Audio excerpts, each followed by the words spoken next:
হাজিরিন, আসলে আমি বক্তব্য দেওয়ার মতো কোনো ভাষা আজকে আমার নাই।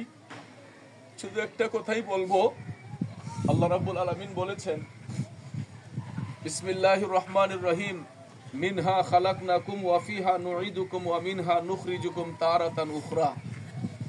আল্লাহ তাআলা বলছেন, বান্দা আমি যেখান থেকে তোমাদেরকে সৃষ্টি করেছি আবার সেখানেই তোমাদেরকে পাঠাবো এবং শেষ বিচারে ওই জায়গা থেকেই তোমাদেরকে উত্তোলন করব। অর্থাৎ আমরা দুনিয়াদারি পাইয়া যা কিছু করি না কেন, মৃত্যু যে আমাদের অনিবার্য, এটা চিরন্তন সত্য। উলামায়ে কেরাম বলেছেন যে কুল্লু নাফসিন যায়িকাতুল মাউত, প্রত্যেক আত্মাকেই মৃত্যুর স্বাদ গ্রহণ করতে হবে। যে জাতির জন্ম হয় সে জাতির মৃত্যু অনিবার্য।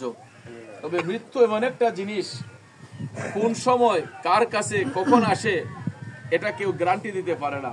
এটার বাস্তবতা হলো, গতকালকে যখন হাসপাতালে নেওয়া হয়েছে বাহুবল রাখে নাই, বলছে সদরে আসেন।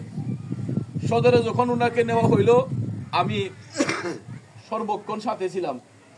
আমার বাতিজা ইজ্জত আলী সহ তার সন্তানাদিরা তারা ছিলেন।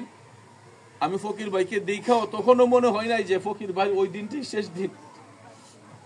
আমি অনেকক্ষণ সময় দিছি, অনেক আলাপ আলোচনা করছি, শুধু চোখ দিয়া তাকাইয়া চোখের পানিগুলা সেরা খাচ্ছে। এখন সর্বোপরি কথা হলো, ফকির ভাই আমাদের গ্রামের সন্তান। উনি পশ্চিম স্নানঘাটের বাড়ি হইল, উনার জীবনের বেশিরভাগ সময় তিনি উত্তর স্নানঘাট কাটাইছেন। এবং বিশেষ করে উনি আমাদের পরিবারের আমরা একজন অভিভাবক মনে করছি। আমরা আমাদের বড় ভাই হিসেবে ফকির ভাইরে আমরা একজন অভিভাবক মনে করছি। তো আমি ফকির ভাইয়ের একজন ছোট ভাই হইয়া ফকির ভাইয়ের পক্ষ থেকে, নুরালী ভাইয়ের পক্ষ হতে আপনাদের কাছে ক্ষমা চাই, যদি কারোর সঙ্গে কোনো আচার আচরণে ফকির ভাই যদি কোনো কষ্ট দিয়ে থাকেন, আপনার আল্লাহর হস্তে তাকে ক্ষমা করে দিন।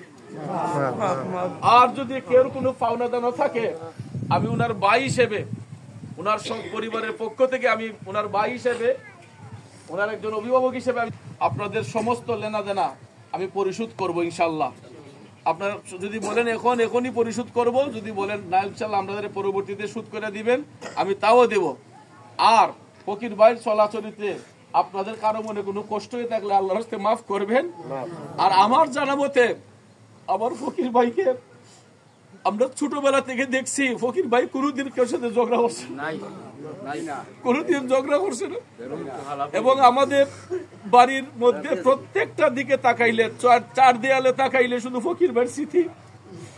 আমাদেরকে যেন আল্লাহ এই ধৈর্য দ্বারা শক্তি দান করে। বিশেষ করে আমার ইজ্জত আলী কালকে কয়েকবার ফিট হয়ে গেছে। তার জন্মদাতা বাবা, সেও একজন বর্তমানে সামাজিক কর্মকাণ্ডে জড়িত। আমি বলবো ইজ্জত আলীরে দুই একটি কথা তার বাবা সম্পর্কে বলার জন্য।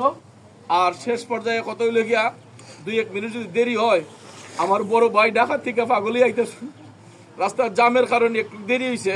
ওই ফুটে যদি ফারিয়ে গেছেন, গাংধারা ফারিয়ে গেছেন গা, একটা স্থানঘাট বাজার আইসা পড়ছে। আপনারা 1 মিনিট ধৈর্য ধরে আল্লাহর রাস্তায় ক্ষমা করবেন। জি।